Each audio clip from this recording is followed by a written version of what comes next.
Sekarang itu kalau nggak ada contoh dari Nabi berarti bid'ah. Yang nggak ada contohnya bid'ah. Dari mana Anda belajar kaidah itu? Apa semua yang nggak ada contoh itu bid'ah? Tidak. Nanti ada ukuran dalil.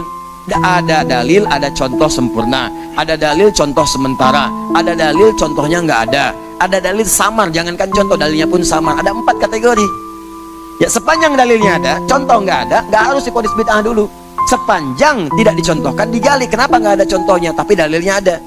Kan sering saya contohkan, makan daging bot nggak ada contohnya, zakat pakai beras nggak ada contohnya. Contoh dari Nabi zakatnya pakai kurma, zakatnya pakai gandum. Berarti antumnya zakat pakai beras itu bid'ah semua.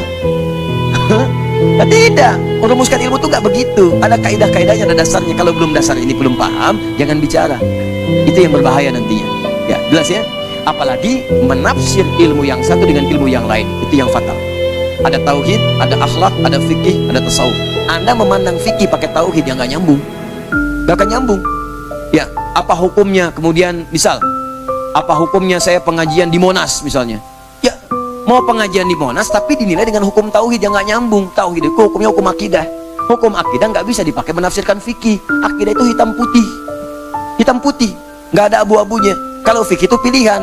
Tarihil ahkamul khamsah, pilihannya pasti satu di antara 5. Bisa halal mubah, bisa tadi ke kiri makruh, kiri lagi kemudian haram, ke kanan sunnah, kemudian langsung menjadi wajib. Ya, bisa sunnah, bisa wajib, tengah-tengahnya mubah. Ke kirinya bisa makruh, bisa haram. Kapan itu menjadi mubah, makruh atau haram? Kapan kemudian jadi naik jadi sunnah? Kapan naik jadi wajib? Tergantung pada kondisi hukum yang menyebabkan itu dihukumi demikian. Disebut dengan ilat namanya. Jadi kalau belum paham ilatnya nggak bisa.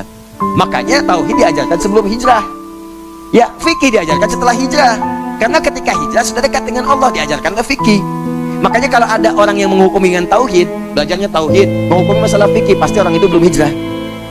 Belum hijrah karena masih belajar di tahap-tahap awal, belum mengerti tentang hukum-hukum fikih. Ya, paham ya? Nah, jadi yang seperti ini menurut saya dijauhi saja, dijauhi supaya tidak melahirkan nanti fanatisme yang berlebihan, dan belajar dengan baik lagi serta tetap mendoakan yang demikian. Tadi tetap dihukumi hukum bergaul yang biasa. Jangan sampai kemudian jadi kasar, tidak. Ya, teman-teman bergaul, saya tidak pernah mengajarkan Anda mencela orang. Walaupun ada yang mencela saya, nggak apa-apa, mungkin belum tahu. Saya aja memaafkan, kenapa Anda mesti ribut?